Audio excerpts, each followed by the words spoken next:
I want to start this by saying whoever Romanized Irish fucked it up badly. I think this is Kia's. I'm trying to find on their website if they have a pronunciation guide. Keoghs. Apostrophe S. Does it say anywhere on the packaging how to pronounce this? It doesn't matter, Sarah. These are Cashel blue cheese and caramelized onion potato chips. Ooh, those are good. Fry's very excited about it. Our second flavor is sour cream and shamrock. These are crinkle cut. It's a nice crisp. It's not too sour creamy. I like that they're not too big either. They're like a very decent size potato chip.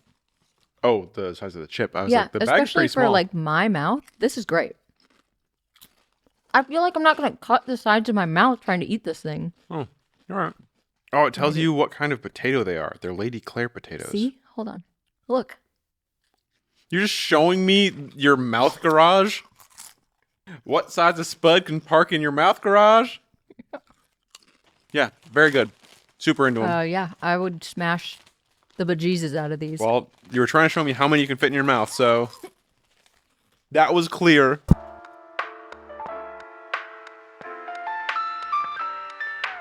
Welcome to episode 14 of Cult Flavors Going Off. I'm Sarah. I'm Bryn. This is Fry. For those of you listening, He's Fry. a black and white cookie given fur and life. Today, we're talking about the latest in Misen's long history of cookware Kickstarter campaigns, what we do with all of our review units, and then we're wrapping it all up with a tier list of cookware marketing terms featuring Danny Henn from Heritage Steel. One of our favorite cookware marketers. But before we do, we just want to say thank you to all of our sponsors. You. Cult Flavor is entirely community supported. That's right. Just the way we like it. Exactly. No ads, no bullshit. We're just trying to make the best home for our community of home cooks. Yeah, fuck mattresses. All right, JD Vance, calm down. Oh my God. Ew. Terrible. Well, it's a couch, right? Yeah, it was a couch. Is Tom Brady the mattress one? I don't remember. Why is it always furniture with these assholes? You know, we'd much rather have it be furniture than anything else. Okay. We're just trying to make great content and tight community without all the garbage. Yep. And that takes a lot of money, but we're trying to make it as cheap as we can, spread it out, just make it a community ran thing. And so we think we can do that with $20 a year, not a month, a year. A year. And so far, a couple hundred of you have already supported us, which we really appreciate. Nice. If you feel like you've gotten $20 of value out of our content or just want to support things being made that you like, we try to keep it cheap so that everyone can participate. If you got it. If you got $20 kicking around and you don't know what to do with it, we'll take it. How much could one banana cost? $20? It's all over at cultflave.com. You can just go there now. It's right at the top. Thank you all for the feedback. We took it. It's just right there now. And you can't make it go away. The website's coming along, actually. It's looking really good. I got a break some changes. from making pastry and testing sand mixers for a couple days, and now the homepage is a feed, just like our community page, but more. Yeah, it's starting to look a little more cohesive. It's kind of a mashup of like Twitter and, I don't know, like Discord and Medium, or maybe Reddit. I don't know. It's just a bunch of social stuff mashed together, and it's getting there. But we appreciate all the questions that people are asking over there. Oh my God, the conversations are great. Yeah. It's a small community. It feels good to see it. But it's popping off. Yeah. We love it. Thank you all. Yeah, thank you. Go check it out, cultflame.com. All right, Bryn, let's talk about this Misen carbon nonstick pan. All right, go off. You got it. You want me to go off on it? I didn't do as much research as I know. They've been running a marketing campaign basically saying how they're going to like release the next big development in cookware for like a couple weeks, I think. Yeah. And I saw it, I don't know, maybe 3 days before it launched. April 2nd, it launched. I went over there to check it out, like first day, and it really looks like a cross between their existing pre-seasoned carbon steel pan and the Strata, which we've already said we like the Strata. Right. And actually, their pre-seasoned carbon steel won our very first nonstick like shootout, which was the first review we ever did. This was back in 2021. It's not anywhere you can find it now, but we loved it. To clarify, Strata is a separate company. This is a different company from Misen. Yeah, Strata Cookware makes a Tri-Ply carbon steel pan. I actually have one right here that looks like garbage because I was testing out seasoning methods on it. All right, don't judge them for how this looks because I was testing seasoning methods on it. This is the Strata carbon steel pan. It has a layer of aluminum in the middle, which is atypical for carbon steel. Usually you get just full carbon steel. I think the main thing that we liked about the Strata, though, is that it's light compared to a lot of stainless steel pans that we have. So the traditional value of carbon steel is that it's lighter than cast iron, but it still has a lot of the thermal mass. So like you can do a lot of like high temp searing, things like that. Kind of the same type of tasks. Woks are usually carbon steel, same manufacturing, but just a different shape. And you're mostly using them for high heat applications. They are notoriously not very responsive to heating changes. Throwing a layer of aluminum in the middle makes it both significantly lighter, drops that thermal mass so it can be much more responsive. It heats up so much faster when you have that aluminum in between. But you're looking at more of the behavior of like a stainless steel tri-ply pan like you'd expect. So, okay, back to Misen. It seems like Misen is trying to compete a little bit more with Strata. Strata's been the hot shit recently. Like they're probably like the biggest new name in cookware lately. Like we see it everywhere. People are talking about how much they love them. That's a good sign that it's very approachable for people because it is very much that like egg pan size, which everyone's looking for nonstick pans that aren't coated, that are in this size, that are kind of that rough shape. Whereas a lot of the traditional carbon steel pans are much deeper, much wider. I feel like a De Bouillet or Misen or any of those, they're like much more flared and like large. So we reached out to Misen actually to see if we could get an interview with them. Haven't heard anything yet, but maybe we can get them on the phone. Yeah, I mean, we can only harass them. We can only talk about what we know right now and them. like what our best guesses are in terms of what this thing actually is. So, what do we know, Bryn? Okay, so first I want to talk about like in context. I think you were surprised that they were doing a Kickstarter, but that's really where the brand started. Yeah, I had no idea that Misen started as a Kickstarter. So I remember when their first knife took off, it was like a viral sensation. This is the 2.0 version, I believe, maybe the 3.0. They've had a couple updates to it. This is just the Misen chef's knife. It's like their main product. It's all covered in fingerprints because I ate potato chips and then grabbed it.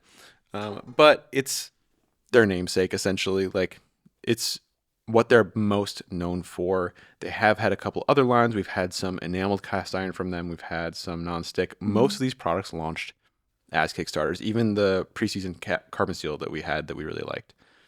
So this is like their 11th Kickstarter. Yeah. They've been doing this process for a minute.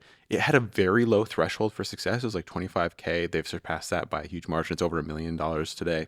Damn. So like, I mean, I think that's why you said a low margin is like, here, let's de-risk this thing, get pre-sales, do it in a comfortable way. Make sure that we're selling everything that we're making. There could be a lot of other stuff behind that, but that's like the easy to read into it stuff.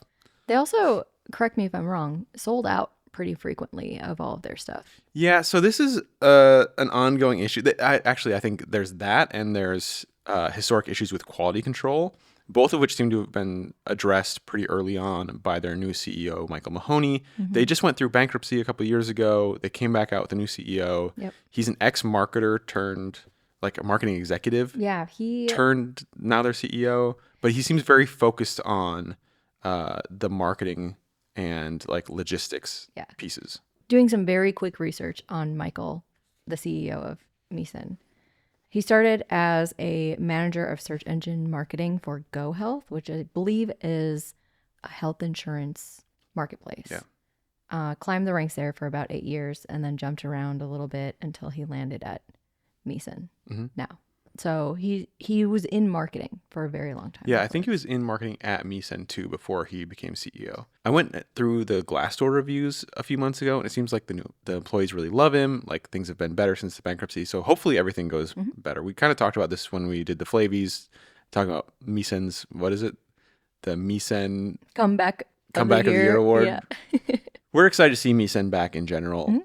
I will say that over time, I do think their marketing has gotten more sensational. They really started as like a no-nonsense brand. And this Kickstarter is one of the things that gives me like a little bit of nerves around it. I think having... just the words that they're using to market it. I think it's just a thing that you tend to see. And I could be totally like misreading this, but it feels like the kind of thing you see when a marketer becomes like the lead. First, the thing that sets this apart from most carbon steel pans you've ever used... some people will have used nitrided carbon steel before, but the carbon steel has gone through a process that basically diffuses nitrogen into the surface. There is a passive layer on top. The nitrides are a class of ceramics, like not like ceramic nonstick, but like Heston nanobond is one of these. It's true ceramics. Ceramic nonstick is not really ceramic. It's a sol gel. They're making a big deal about this, saying that like no one's ever done this before. This is huge in Japan, especially in carbon steel. They just haven't done it with that layer of aluminum in the middle. Yeah. That's a pretty new thing. I think stainless steel is often nitrided as well, but I didn't have a lot of examples to look at. I think it's mostly in like machining and like manufacturing industries rather than in cookware. And there are a lot of ways to nitride, many of which are not suitable for cookware. One of the processes that is what Heston nanobond uses. Arc PVD, they're basically pumping nitrogen into a chamber and using plasma to basically put titanium particles into the air along with some like aluminum, and I can't remember what the other ones were. I think it's nickel maybe. But then you end up with this very thin coating of passive ceramic on the surface, which means that it's going to be really hard for protein to bond to the iron underneath, which is what causes most pans to stick, like stainless steel, for example. So the less iron available at the surface, the less it's going to stick. Iron nitride, a little more passive than iron, so you should get less sticking. I don't think you're going to get truly nonstick. And they do say that it starts pretty nonstick and then gets more nonstick over time. All right, so digging into like some of the marketing jargon that Misen is using to sell this product. Yeah. The first thing they state is that it's a forever pan without forever chemicals. This is a statement that I think a lot of pans are making now today, just because they have to. Right? Yeah. It's like the most used marketing phrase. It's like this pan, whether it's going to last you forever or not, has no forever chemicals is like the most important thing people ask. People have no idea what to look for in terms of like these PFAS boogeymen. Right. Like I understand why people are scared of them. I don't like it in the manufacturing aspect. There are ways to use them safely. They're not going to like harm you unless you're totally mistreating them, which this pan is easily mistreatable as well. Yeah. But we can get there. But oh my God. Brands love to tell you how much something doesn't have PFAS. Right. So, okay, non-toxic and uncoated is the specific claim they make under that. And they're only saying that it's not PTFE, which is made of PFAS. So polytetrafluoroethylene is the like chemical name for what is widely known as Teflon. There's a million brand names for it besides Teflon, but PTFE is the bit. PFAS has just become illegal to sell in Minnesota. What up, MN? People are expecting that it will become illegal in more states. Yeah, I think they're trying to get ahead of that curve by just taking it out of a lot of production. It does seem like a lot of Misen's sales are nonstick pans, so this feels like a potentially existential threat to a company that is just now coming back. And so I think they're trying to like really jump in early. This kind of feels like the impetus for like some of our place's developments as well. Obviously, ceramic doesn't include these and is still available for sale, but isn't very good, never really has been. So this is kind of where everyone's pushing towards. Like, how do we make carbon steel more approachable? Because it will last a lot longer. And then they'll just solve the problem of not being able to sell as many later on. But ultimately, I don't think this statement means anything anymore because if it's carbon steel, it's not going to be coated anyway. They're definitely reaching for like a mass market here with a lot of these claims, which are very sensational. And anyone who thinks about cookware frequently knows that they're kind of nonsensical or borderline nonsensical. They're probably mostly true. I get it. If you're not in the kitchen as often, then you want that reassurance. So the first thing that people ask for is like, can I get a non-toxic non-stick pan? And so they right out of the gate say non-stick out of the box. Yep. That is very directly targeting carbon steel, which you have to season initially. They do sell pre-seasoned ones to solve this problem. So their normal carbon steel pan is non-stick out of the box. But this is a bit more corrosive resistant on top of that, which is nice. I would say that nitride non-stick, in my experience, I haven't tried this one, tends to be, I think with the nanobond, I said it was more like a handrail than an escalator. It helps you get to where you're going, but it doesn't do the work for you. I've had no issues with things like frying eggs, which are the most common use case we get asked about. But then things like fish would stick, or when I made tadig, that sticked. Stuck? What did I say? Wow, that's crazy. Who taught you grammar? I've had good luck with fish as long as I kept it moving initially. Like there are constraints on just the nonstick performance you get out of a nitrided surface. And these are not probably apples to apples because they have different materials as their base. I thought when they said nonstick out of the box, that would mean it was pre-seasoned as well. Mm-hmm. It is not, which I think is interesting. They specifically said that it is not pre-seasoned. But they also said that you don't have to pre-season it. Right, which I thought they were going to say, we pre-seasoned it for you, and since it's more corrosive resistant, then it won't be as much of an issue. Like, it's fine. Right. But that's not the case. They just rub it with corn oil at the end, which they say storing it with oil on it will help it season over time, which really isn't the case for any real intents and purposes. That's kind of a wild thing to say. I struggle with that one. Unless it's like a drying oil, which can dry at room temperature, but like it doesn't matter. That's such a really weird thing to even say publicly. And then the CEO said in their Q&A section on the Kickstarter that there are 4 manufacturing processes that he's not aware of anyone else doing, and they have a textural difference that is helping the nonstick. But he also doesn't want to give away any more detail because he doesn't want to give information hold to off the copycats. Okay, Michael. I mean, I guess I get it. You got to play defensively, especially when they're on their ropes like this. The textural nonstick pans we've used in the past have not been nonstick to any real degree. It's always been a material difference rather than a textural difference that really made it work. We obviously have a material difference here, but we'll see how the texture really factors in. Yeah. I wouldn't expect a lot from it, beyond what the material is going to accomplish. They do claim that it will become more nonstick over time as it self-seasons, which is just seasoning.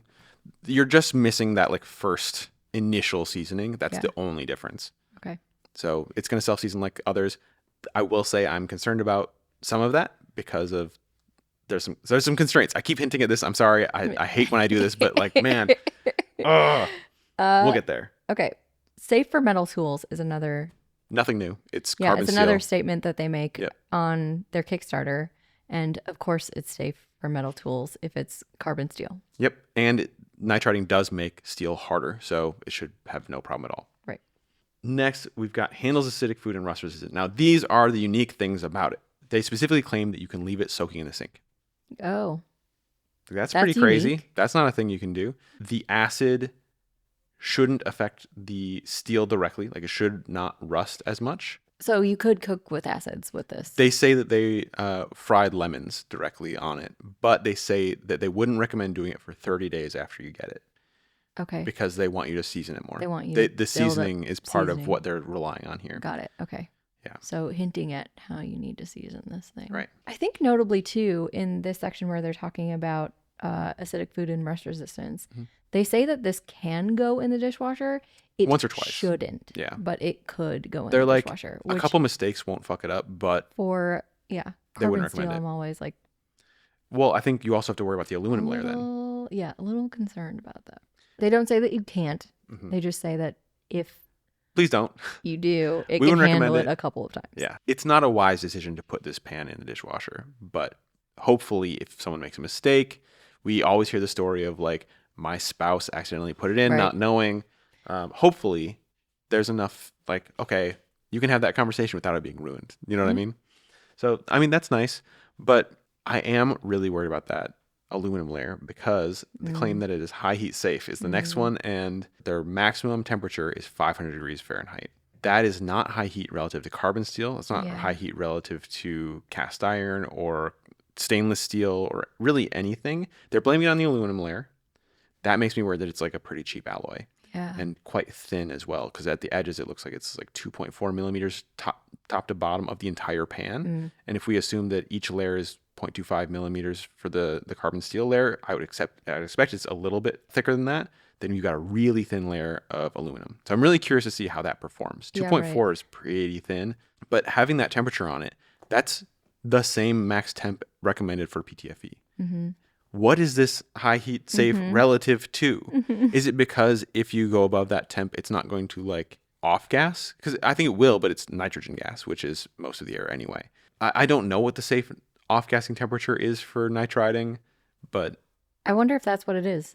I'm just thinking, will it wear down? Because it doesn't make sense for aluminum, especially pure aluminum is the melting point's 1200 degrees Fahrenheit. At least so 1,000. You'll usually see 1,000 degrees Fahrenheit is a safe temperature for aluminum. So we did see Strata has a 600 degree Fahrenheit max temp. So they might be using, again, kind of a similar alloy. 600 is higher than most ovens go, though. So it's a pretty safe bet. You can definitely get there on the stovetop, but it'll take some work. You're unlikely to be there. 500, like that's a broiler, you know? Like that's really easy to surpass. So that's the kind of thing that makes me a little bit nervous. If they're saying like, this is a forever pan, it's going to like have this like performance forever. The two don't really add up for me. Yeah. What's going on? Yeah. Why is it so low? Yeah. I assume it's some component of the alloy of the aluminum layer, but I can't be sure right now. Michael, get at us. Yeah. We'd love to know. Okay. So the main issue there is that if you are seasoning or self-seasoning or whatever, the temperature at which polymerization starts is usually around 400 degrees Fahrenheit. That's the first part of seasoning. The second part is carbonization, which gets kind of up by 500 degrees Fahrenheit. You need the carbon from that carbonization process as part of your network of like bioplastic seasoning. Right. So if you don't have that, you get sticky brown layer. Right. And that's not great. Yeah, we've definitely had sticky brown layer Right. before. You get it first, and that's how you know for sure that you didn't get to a high enough temperature or you had too much oil. You can end up with like just sticky areas on your pan altogether. Those specific details in combination with carbon steel make me a little anxious. I also love their statement where they're like, it's lighter, more durable, and easier to use than other carbon steel pans and other pans, period. Again, relative. I mean, directly relative, right? Like this is very clearly relative. The problem is that it's a very silly statement to make. And I think someone just got carried away with copywriting. Yeah, I think that's kind of what it smacks of. Was having a little too much fun. Yeah, it's almost certainly not lighter than your nonstick pans, which are mostly aluminum, if not all aluminum. It's probably not even lighter than many stainless steel, like Tri-Ply pans. It's not more durable than full-on carbon steel. You could make the argument that it's like more corrosion resistant, but I mean, durability is many parts, right? Yeah. So I don't know. This claim's a little thirsty. Yeah. A little thirsty. Regular nonstick pans will be both lighter and easier to use. Stainless steel will be more durable. Carbon steel will be more durable. I mean, there's a ton of pans out there that would be more durable. This is kind of an insane statement to make. It's exactly the kind of claim I would push back on when I worked in marketing as too thirsty. It's also the exact same listed weight as Strata. Yeah, it's 2.4 pounds. Okay. So it's not even lighter than its most direct competitor. You're not really the lightest. Yeah, that's wild. They also make the same claim that drives me nuts. Like, there's this weird like dick measuring contest in cookware where like for the same size, they'll say that they have more usable surface. Oh, right. It's like 20% more usable surface is one that they make. You're just saying that you have more straight up and down walls, which is a trade-off. Like that's not inherently better. I don't think that their audience necessarily knows that though, like the mass market audience. Right. But then if you're trying to get like eggs out without folding them up too much or whatever. You need that slope. They intend to price the 10-inch version at $94. $84 for the 8-inch version, $104 for the 12-inch version. This was all before the tariffs kicked in. Okay. Which are going to throw everything out of whack. But they did say that for this Kickstarter, they're taking that like extra cost on the nose. It is notably the exact same cost as their pre-seasoned carbon steel pan. So I'm really curious how they're going to think about changing that. They said they were going to keep that one around, but they'd say for 9 out of 10 things, this one is the better one. And then for like really high heat searing for like steaks or whatever, then they would go to that one. I don't think that pan is great for searing steaks. I think it's much better for like egg type work, which is low acid anyway. And like, so a lot of the problems go away with that pan regardless. So I'm really curious how they're going to differentiate the two, unless they're going to really drop the price on that other carbon steel pan. Because if this one's far better, or maybe it just goes away entirely. That's what I would expect. But I don't know. Like if it's sold out, if this one does degrade over time due to off-gassing or mistreatment or whatever else, ultimately you still have essentially a carbon steel pan that is more responsive. That's not a bad thing to have. It's probably what most people really want out of a carbon steel pan anyway. Most people don't do a ton of crazy things with their cookware regardless. So it should be a little bit better at managing that like expansion from induction, the way pans kind of warp and become spinners or whatever. They did say that was also covered under their warranty, which is interesting. Okay. I wouldn't consider that a defect. I'd consider that a skill issue. So yeah, we're somewhere in between skeptical and cautiously optimistic, I think, for this new Misen pan. We did support it on Kickstarter, so we will be getting... we're going to get one as soon as we can. We've asked for a test unit early, but also we're going to get it ASAP. The only thing that stands out to me is it just kind of feels like icky the way that they're kind of riding the line between honesty and dishonesty with some of this marketing. It's a little too gimmicky. I understand. Too leaning into the it's sensational marketing. Yeah. I understand that I'm being nitpicky with some of the details, but I do think that some of this could fit in comfortably without like over technicalizing it. In the meantime, if you're shopping for carbon steel, we have Rex. We have personal recommendations for you. Okay, so Misen's normal preseason carbon steel skillet, the 10-inch one. If you want something shallow. Yeah, so like for eggs, straight up, like omelets. It's that classic omelet pan shape. I think that is probably the best one on the market if you want to use carbon steel for eggs. It's already pretty nice and light, and the handle is really ergonomic. But then we've got Maiden's carbon steel skillet if you want something that's a little deeper. Yeah, it's much more comfortable, like a brazy situation. The walls are much taller. I love it. It works great. It also has a lot of working space. We use it for so much cabbage. Yeah. Oh, yeah, we do all the time. And then Stratas, obviously, carbon steel skillets. If you're focusing on more stuff like eggs. Yeah, kind of the same deal as their carbon steel pan. It's that same like omelet pan shape. I think that's perfect, and it's really comfortable. It is a little more expensive than the Misen preseason carbon steel at, I think, $112 last I checked. That's not much more. Right. But they're also a smaller company.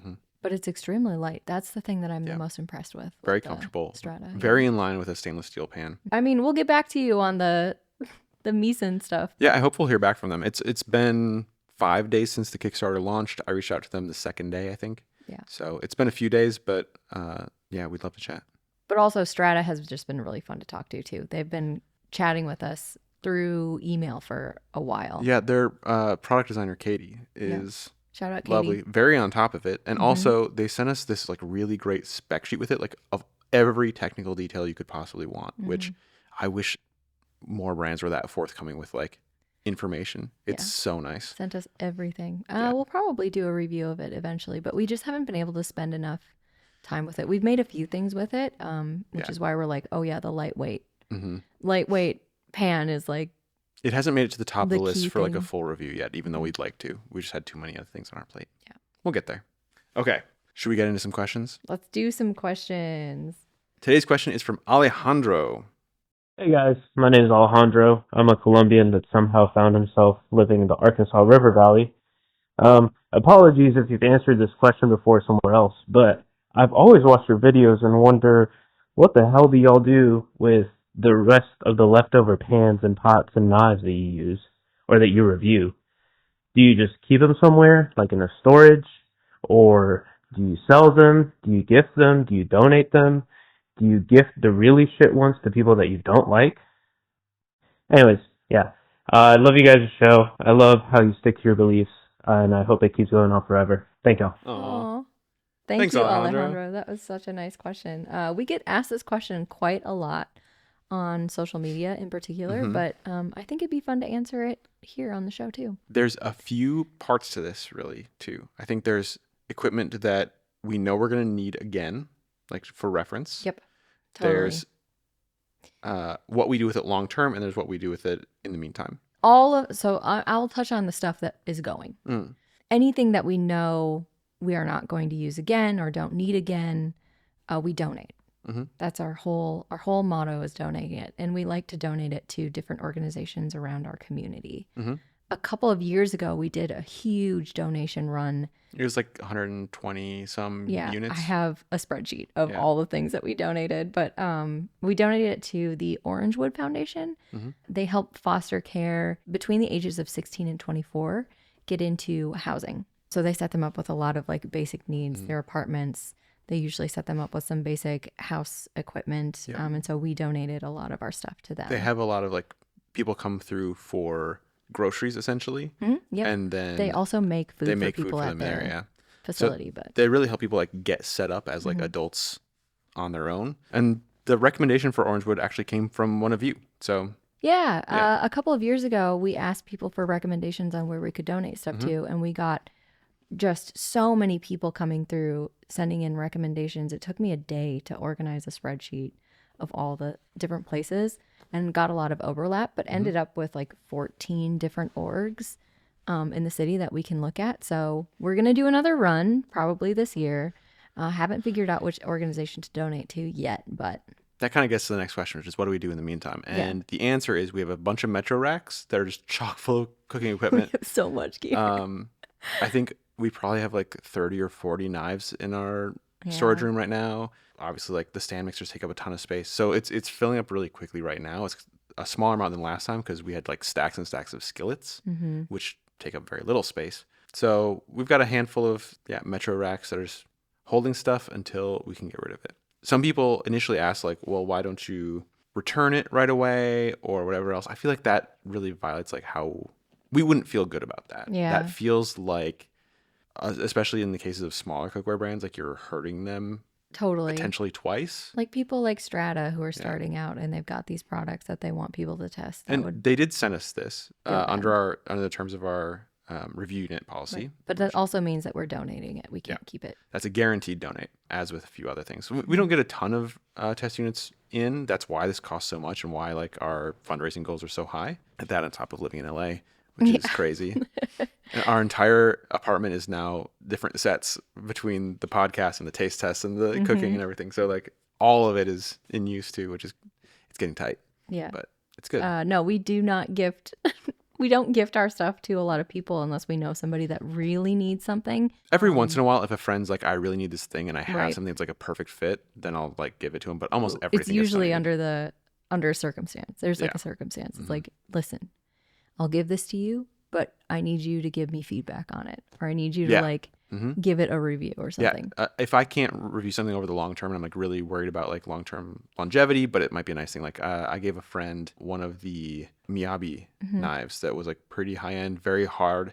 He's someone who's like very active in home cooking and like would give me a good response. So I was just like, let me pass this off to you and like I'll follow up with you down the road. We have returned 2 things ever, which were the Tucci pans. Oh, the Tucci pans? Because they come out of the box damaged. Right. We couldn't even test them. And I've thrown away 2 pans and they were both our place. For stuff like that, we don't even feel good donating them. If it's really bad and someone's going to have a bad time with it, That's our overall strategy for all of our cookware. We'll be donating again soon. And I think, did you want to say who that's to or do you have a plan? I can give like a rough idea of what I'm thinking for the next donation. There's this place called Alexandria House in Los Angeles that I'm thinking we're probably going to donate to next. It's a transitional home for women and children located in LA. It's the same situation. They set them up with housing, get them set up so that they can live their lives. Especially compared to like a thrift store or something like that, we feel particularly good about, especially if it's like pretty high-end cookware, which is a lot of the stuff we test, frankly, that these people are getting set up they're getting set to be more comfortable. There's a lot of these organizations that you have to reach out to and give them very like specific information, and sometimes they'll take it and sometimes they won't. So some of it might go to a few places, but we've had a lot of people like ask us to do like audience giveaways and things like that. Oh, yeah. And I just think that doesn't feel like what we like. That feels like a gimmick to grow the audience in a way that we're not comfortable with. Totally, yeah. We thought about doing it with cookbooks when we were getting rid of some. Like we weren't gonna like do a giveaway in the sense of like you have to do X, Y, or Z to get them. We're just gonna give them away. Right. But ultimately, they ended up being the set in here. Like all the books we don't use. That's what all these are. Books we don't use. We just sorted them by color. There's a bunch back here. Yeah. There's a bunch back on this shelf. For those of you listening, we're sitting on a couch and there's a shelf behind us with a bunch of books. It's all the black, gray, and white ones. So all the boring ones are hidden and all the interesting to look at ones are out. Okay. Next segment. Yeah. Let's move on to our Absolutely Rank with Danny Henn. We need to mention a disclaimer for this one because this was the very first Absolutely Rank that we ever shot. Danny was so nice. He let us shoot it in his home, which was lovely. Got to hang out with him and his cats. The lighting is bad. We're a work in progress. But yeah, it was our first one. So we were trying to work out some of the kinks still. But I thought it was a good interview. You will see his cat show up in some of the video. Okay. That's enough of that. Let's get into ranking some marketing terms for cookware. Tier list with Danny Henn. Welcome to Absolutely Rank, where we ask guests to absolutely rank a topic. Today we're talking to Danny Henn. Yeah. And today we're going to be ranking some marketing claims around cookware. My name's Danny. I run marketing stuff for Heritage Steel. We're a family-owned small manufacturer. We make stainless steel cookware only, and we have a factory in Clarksville, Tennessee, where we make all of our stuff.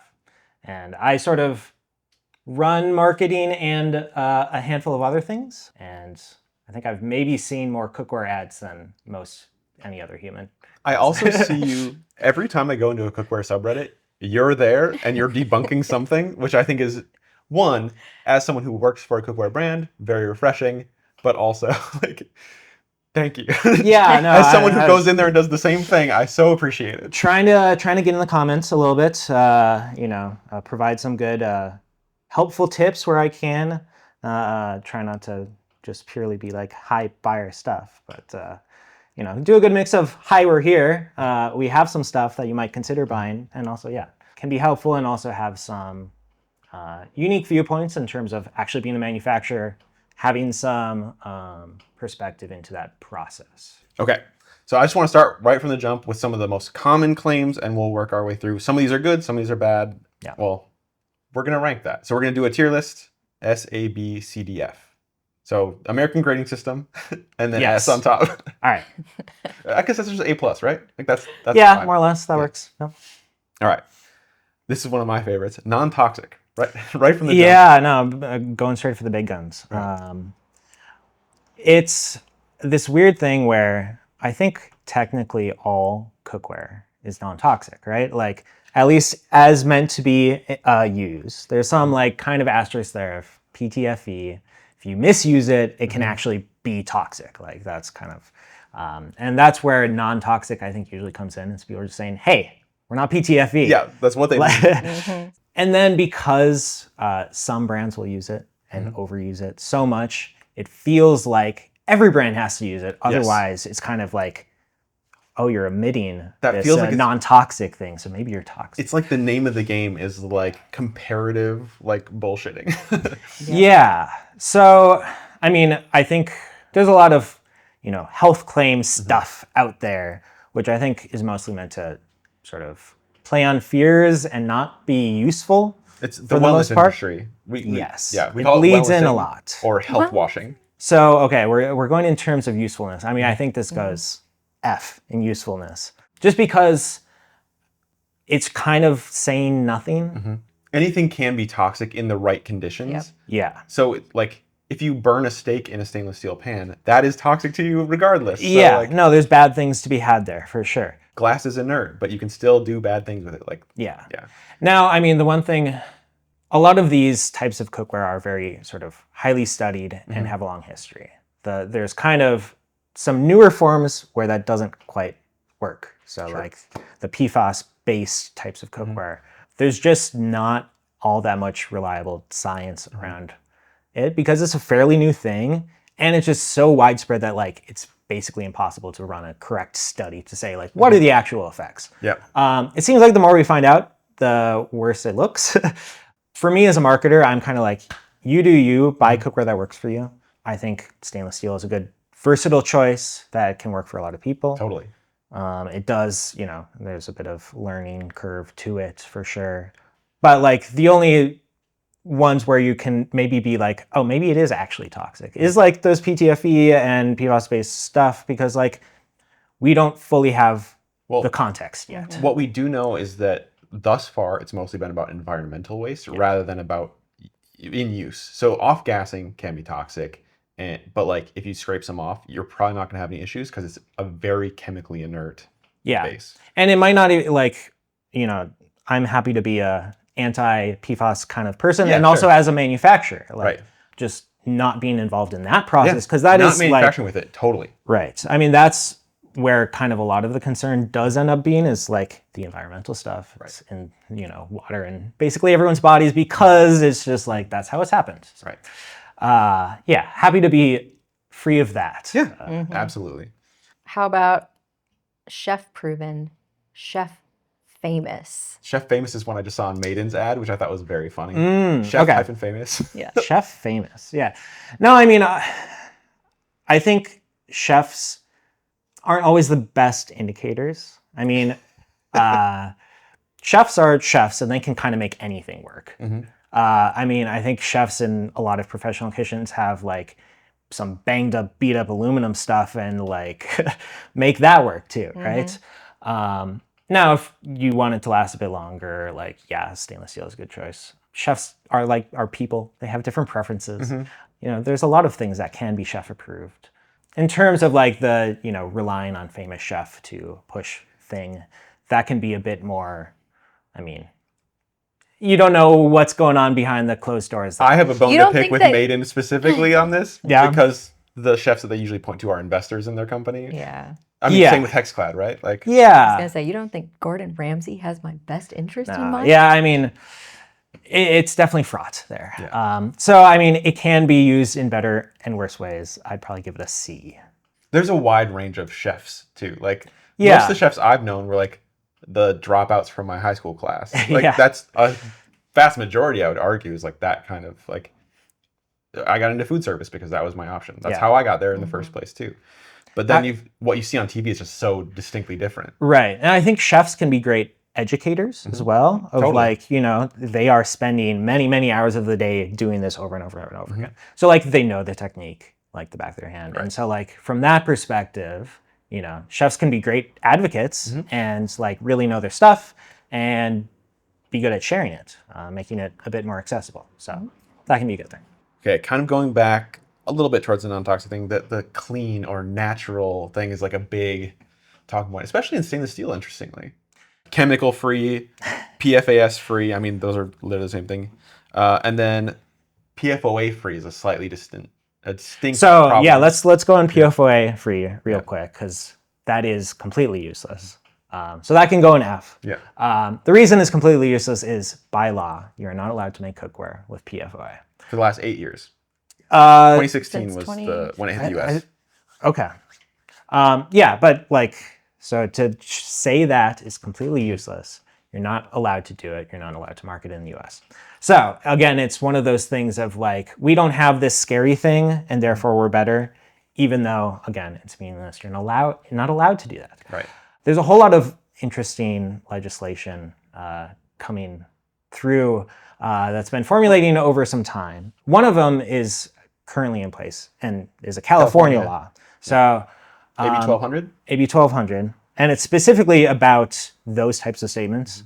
Now, according to this legislation, you are not allowed to say PFOA free unless it's free of all PFAS chemicals. Interesting. So I see. PTFE pans technically should not say right. free of PFOA. Because, so if it's part of the same family, you're not allowed to market it that way. Now, how many people actually follow that is a little unclear. There's so many, so many just random pans on Amazon that you'll see that, almost always will have the free of PFOA. Yeah. And it might be a PTFE based thing. It's just like, this law only went into effect beginning of 2024. Okay. So there's probably not a whole ton of enforcement of it, but so you'll see these claims on every ceramic pan, every stainless steel pan, anything like even enamel cast iron. You start seeing it. Yeah. Well, and a lot of that is, again, me as a marketer, I would like to just like never have to mention that at all. Yeah. But like I feel forced to. Yeah. Because it's on every other listing. So if I don't have it on my listing, it's kind of a race to the bottom a little bit of like everyone is saying it, so I feel forced to say it. Otherwise, you're going to get that question. So every listing looks the same because they all have to make the exact same claims. Yeah. Isn't that also like your top question on your FAQs right now too? It's like, is it non-toxic? Yeah. So I try to address that in a way that's as little BS as possible. Yeah. Put it all out there. These are all the like, I think termed it kind of like crazy things people are making cookware with these days. So like, there's a whole lot of possibilities of people, of what people are making cookware with and different, we know the sort of PTFE stuff. The ceramic whole process is also, I think people maybe rightfully have some questions around it. We're trying to keep it simple to say we make stainless steel. That's all we do. And that process is free of all this other stuff. So like just try to throw it all out. I do feel like I have to mention it though. Yeah. Of like say, it's not applicable.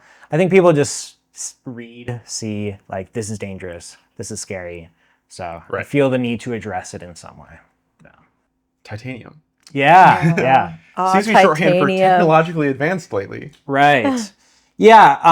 And this can kind of be thrown in with a couple other things, or like I think also diamond gets thrown out there. Yeah. That's, I think, a lot of That's ceramic PTFE or a lot of time too, PTFE. Yeah, some sort of coated pan. That one's also an easy one to just immediately be like, not really relevant. It just changes how it flakes away. It doesn't like reinforce it in a meaningful way. Yeah, no, so titanium is an interesting one. So we have an offering, one of our series. It's called the Titanium series. And I've tried to be very careful about how we position it exactly. So what it is it's not it's not a titanium cooking surface. What it is titanium strengthened stainless steel. So in the alloy, there's elemental titanium as part of it. Which has certain effects on how the alloy reacts with salt and corrosion, all that sort of stuff. It is confusing for the consumer because it's used in a lot of different ways. It's always like it's technically titanium in all these cases, but like how it shows up is actually different. Totally. So like you have the nanobond stuff, which is a PVD process that has also like elemental titanium involved in it. So, okay, that makes some sense, but it is some context that's not mostly provided there. Which is a titanium-based ceramic deposited on the surface of the pan. So particle vapor deposition? What is it? Yeah. Is that PVD? PVD, yeah. Well, now, okay, you say ceramic. Yeah, so technically titanium nitride is a ceramic. Oh, okay, so okay. it's not ceramic in the way people think about nonstick. Yeah, It's no, and technically then ceramic. all these terms get all screwy. Ceramic, It's like, very confusing. ceramic nonstick is not a ceramic, which is really funny. Right. But it looks kind of ceramic-y, and so that's Yeah. basically the best. And people think of ceramic as also natural, right? You know, there is actually some cookware that is made of ceramic, like what actually ceramics is, Totally. and it behaves completely different than a ceramic, Yeah. fry pan or whatever. So I think titanium, I mean, depends on how it's used again. Yeah, Maybe like- say Yeah. a B. My first exposure to titanium cookware was in camping stuff, where Right. it has a lot of value. That's a great deal. I don't know why it became such a technology-focused claim, though, because it has a lot of downsides for a lot of things. 316 Ti, the stainless steel you all use, not going to have those problems because it's a relatively low proportion of the steel. But like, if it's just a solid base, commercially pure in the case of the Always Pan Pro, not really a great chemical to claim that you have. Yeah, no, and I don't really understand the manufacturing thought behind that either, because I'd imagine it's a lot of expense to try to get this marketing claim, I guess, to put in there. I think just the term titanium does, like, it creates an idea in your mind, right? It sounds advanced. Yeah, it sounds strong and like durable, all of that sort of, technologically advanced. I don't know. It's a chemical. It's a metal like anything else. It's it has its own properties, and it can be used in smart ways or maybe not so smart ways. And It's misused, but it's often used for a good benefit. yeah, and it has some actual benefits in certain situations. Totally. Oh, way to make an appearance. Yeah. We love a animal appearance on the show. Oh, good. He's like, I'm gonna knock this down. You and I are fighting. So you would say that titanium and diamond are probably all in the same. Well, That diamond, category? I don't even quite understand. Okay. Really, I mean, I don't either. The argument is used usually in the context of PTFE is reinforced with diamond.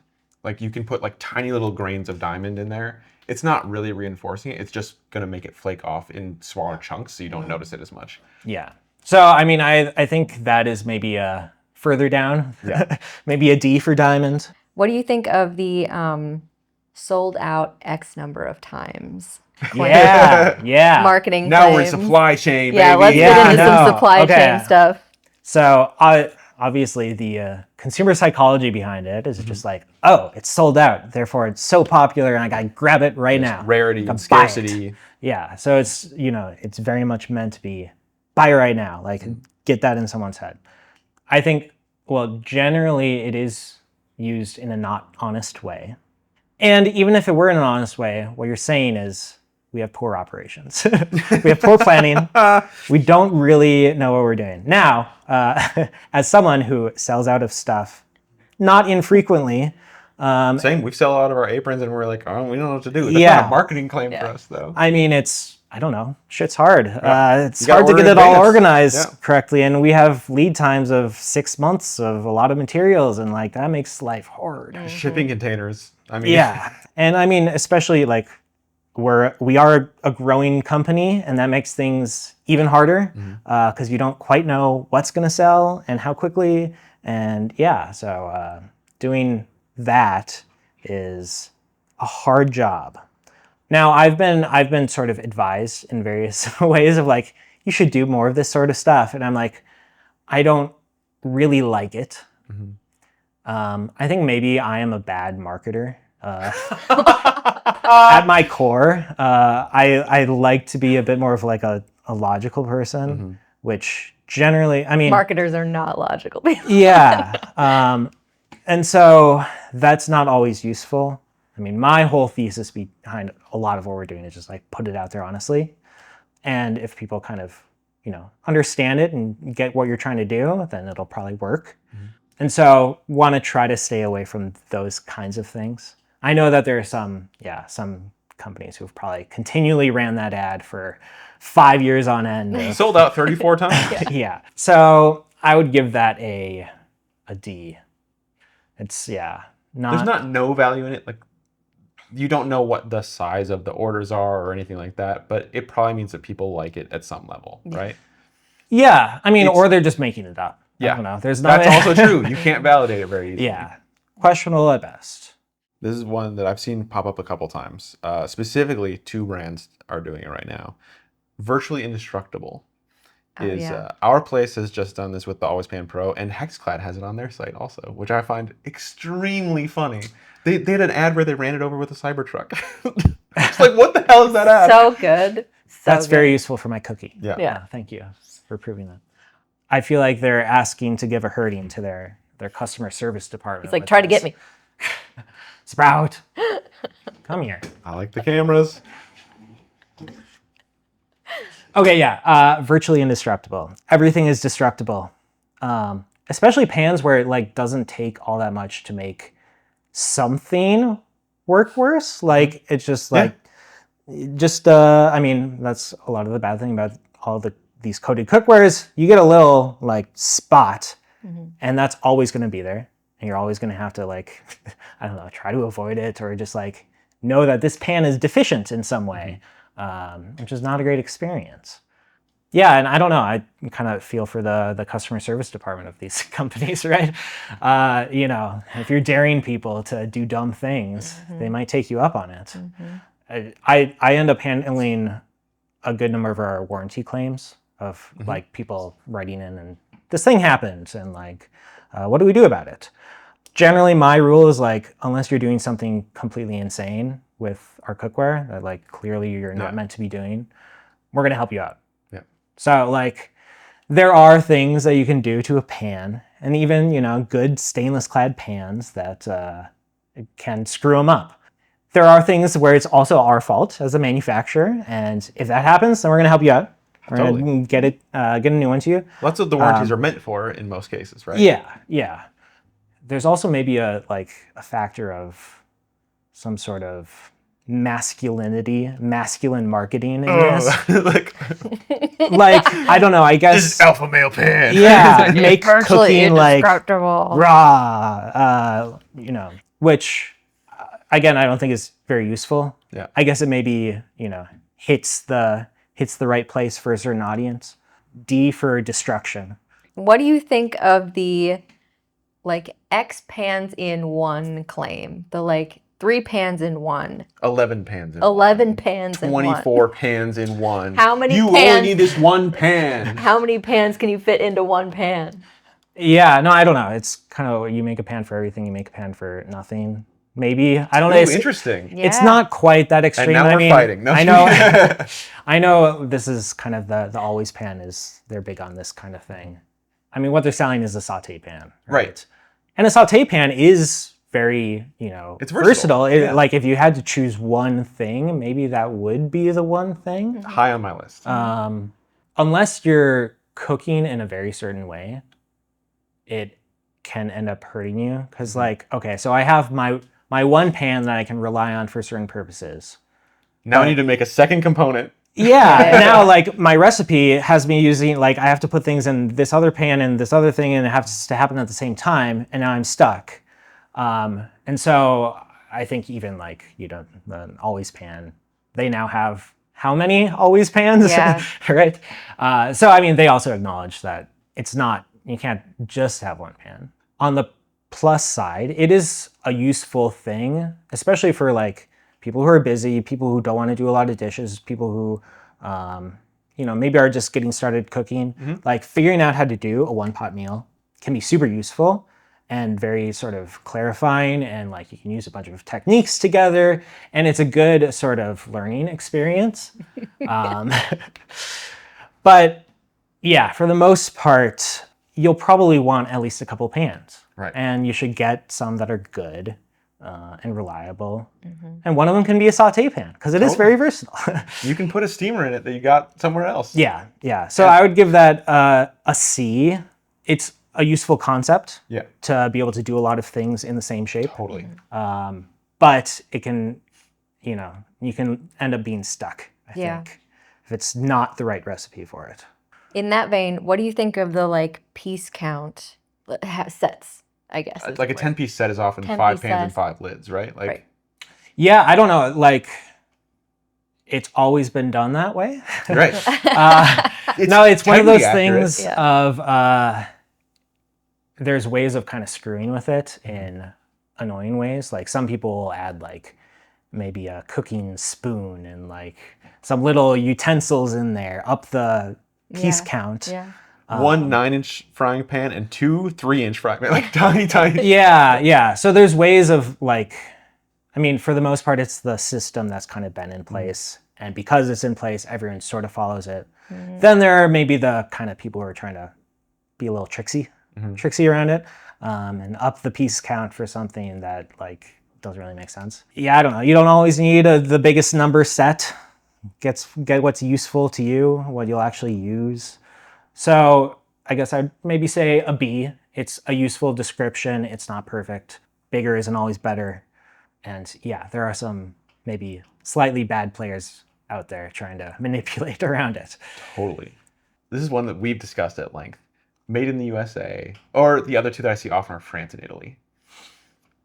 So generally it's made in Western country, or made in not China seems to be the underlying statement. I feel like this is a question I come back to very often in my own life. I mean, to me, there's sort of an intellectual answer and there's an emotional answer. The emotional answer is just we have a factory out there that employs some good people and happy to keep it running if we can. And it would be it would feel really bad to not do that. So just for that reason, it's just we're doing this, we're proud of it. We're trying to pay people good wages to do a decent job and, make customers happy with it too. It's nice to be able to do that. There's good quality stuff being made everywhere. There's no monopoly on well-made things in any particular country. There's a lot of romanticism built up around, especially France and Italy. And I think there's a big chunk of that in the USA from Americans. Yeah. No, and I mean, it's building brand, right? Yeah. People will buy based on brand despite any real quality differences. Brand is also another way of saying just what's the story behind it? Right. Where are these dollars going technically? So that's something I try to tell as much as possible. Is do you want to go to the military or another military? Well, no, just literally the dollars put into buying this thing goes to pay somebody's wages here, right? Sure. There is the supporting your community side of it. Yeah. I think being able to support a company that has some transparency is important. I think having some idea of where your money goes is important.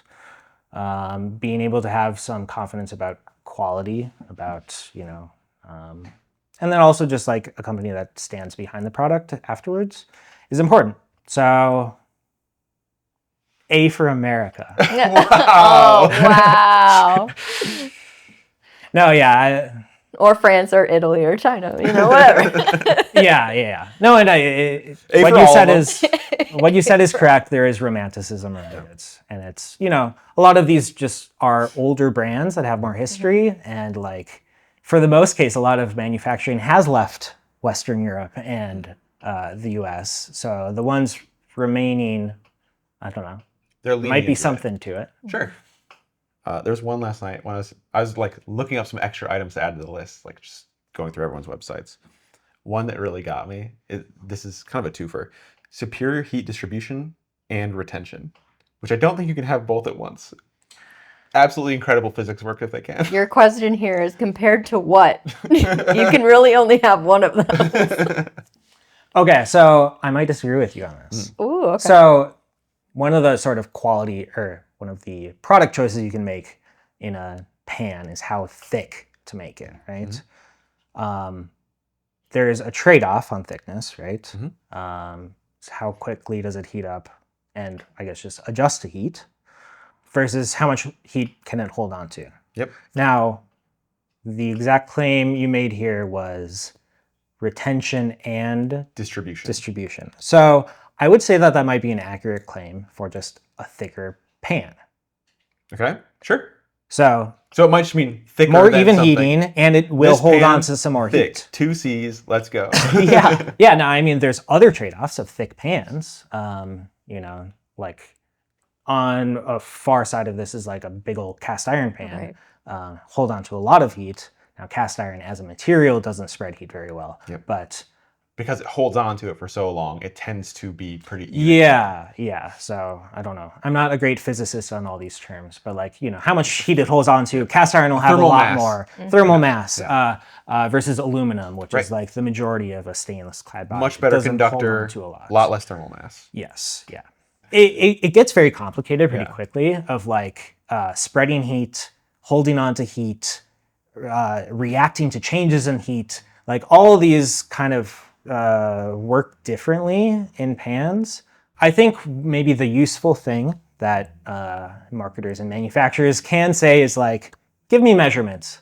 Give me like, what is the thickness? Give me these sorts of things. You can make direct comparisons. Yeah. And just like some explanation of the trade-offs is helpful. I've seen a couple of them that were like superior geometry, superior whatever, with no counterpoint to it, like compared to better than what? Yeah. Yeah. I No, think and that's the important question. there's a whole lot of those claims Yeah. of just like, you see it so much with coated pans is like 20 times more durable. Then That's it. Right? Yeah. And you're like, that doesn't help me. I have no Can I run it over with a expectation. Cybertruck? Is that- Have you considered running them over with a Cybertruck? Yeah, no, that's not part of our marketing budget. They're stainless steel. Gladly. Oh yeah. So what are we rating the superior heat distribution and retention? I'll say B for build. B Whereas for like build. B for build. Compare to pricing. This is marked down from X price. Yeah. Yeah, again, this is kind of like the piece count thing. It's just like a convention. Right. It may or may not be useful.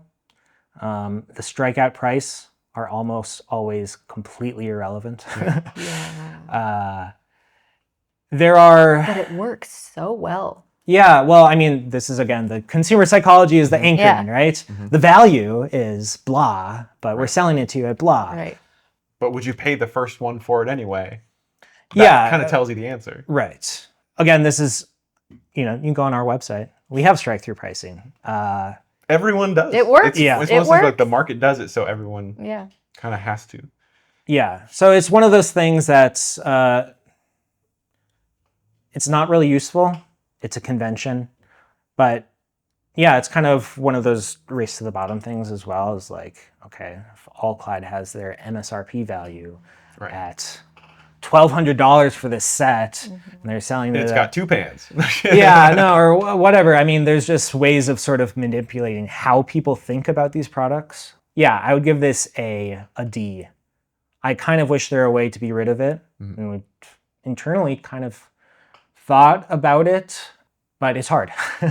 I've only seen one brand stop wholesale and like still keep doing things at the like current rate. Yeah. But there's definitely a cost to it. Yeah. Well, and I mean, it also just like brands differ on their pricing strategy and their discounting strategy. Yeah.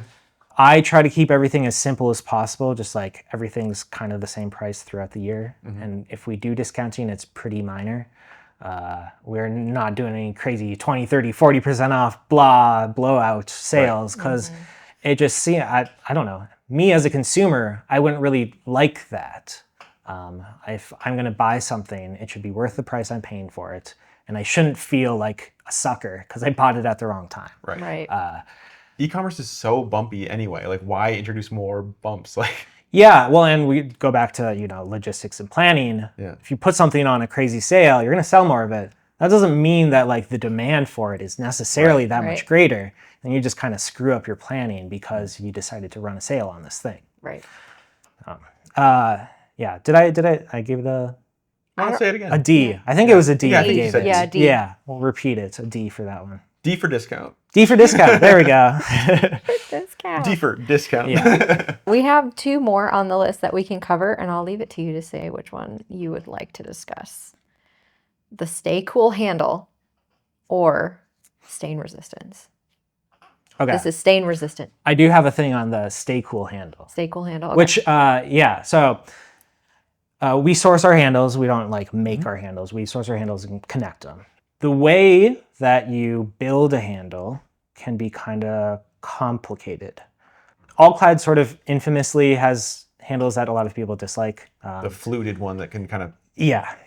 poke in the hand. Yeah. And so when I look at that, I see a specific reason for why they designed it that way. Yeah. And it's because they don't want to design it to have a hollow center. So to have a handle attached to a fry pan and to not have it tip over, it has a max weight, right?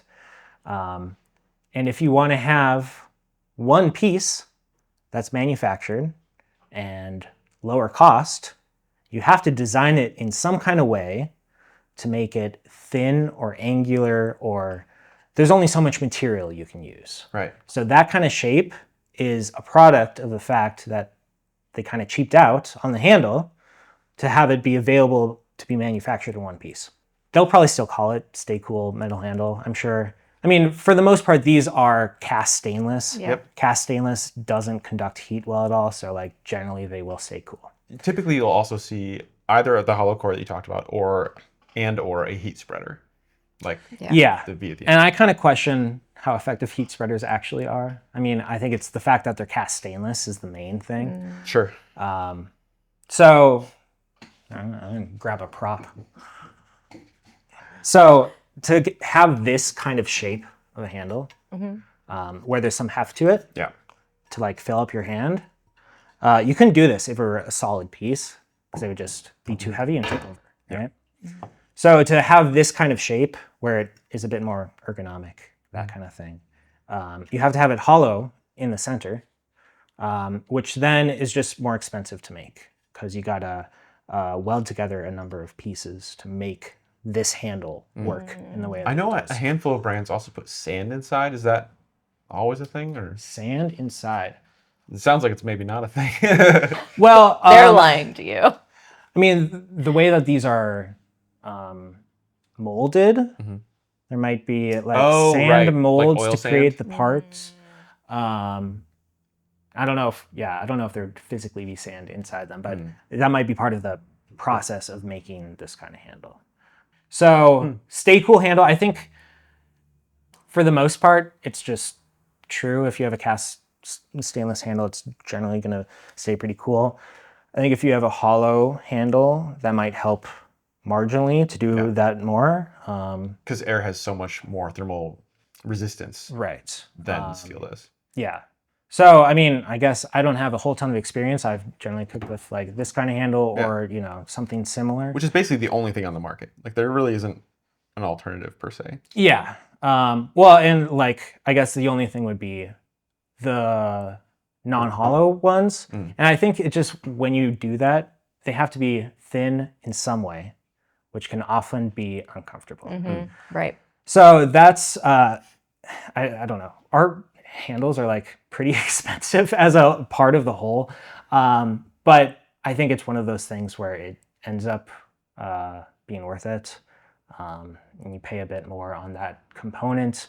But yeah, if you're going to be handling it a lot, like you want it to be comfortable. So I think the only like questionable thing about it was like people who put pans in the oven. Like I feel like people think like, oh, it's going to magically stay cool. Yeah. No, Don't just grab that. I burned my hand on taking it out. Most of my burns come from taking a stainless steel pan. So you got to be a little bit, be a thinker there. That's I try, man. You'd be surprised how hard it is to remember that. So I'd give this a B for burn your hand. For burn your hand. I love that we've turned this into like a how can we I don't know if we've done any S's. I don't think we got any S's. I guess that's the question. Are there any S's? Are there any S's in this market? Super useful claims. Yeah. What do we got? So I guess maybe something that we try to do to some extent, could definitely do a better job. But maybe S for showing it off in terms of showing off the actual process. Like this is the thing that gets made into this in this process, and this is why this process is done in this specific way. Yeah, that type of like actual transparency into the whole process to like, because I think that helps get people's head across a lot of these kind of claims of like, I'm not going to be worried about, crazy PFOA, whatever. If I just see a piece of metal turning into a pan, right? It's pretty clear. This is what this is. Yeah. I feel like that's true for food too. Like if you just understand how it's made one time, like the example I always use is tofu. The first time I made it, I was like, oh, this is paneer made with soy milk. And now like it's not scary to me at all. It's not like this weird, like growing up in Minnesota, you grew up in Minnesota too. It was like a meat alternative that I didn't understand. And it was used kind of as a pejorative. Yeah. And then as soon as I made it, I was like, this is awesome. Like, no, it's just a thing. It's just a product. There's good ways and bad ways to use it. And I think just the more transparency that you can have, I think is useful. Hopefully interesting as well to some extent. I like your videos, the production line videos that you have on your website. I think they're really helpful. Good. Yeah. No, I mean, I think a whole lot more that we can and should be doing on that kind of stuff, but, baby steps. Awesome. Thank you so much. Yeah. Thank you. My pleasure. First guess. All right. Can't argue with it. This is absolutely ranked. This has been absolutely ranked with Danny Henn. Yeah. All right, I give Danny an S for being simply lovely, and I give his cat also an S for being sassy. And I give you an A for alliteration. Oh, Bryn.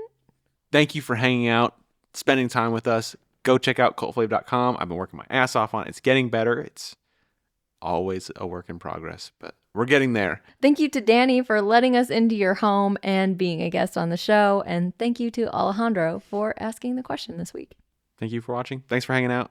Sarah, would you like to go get some food? I would like to eat some more potato chips, yeah.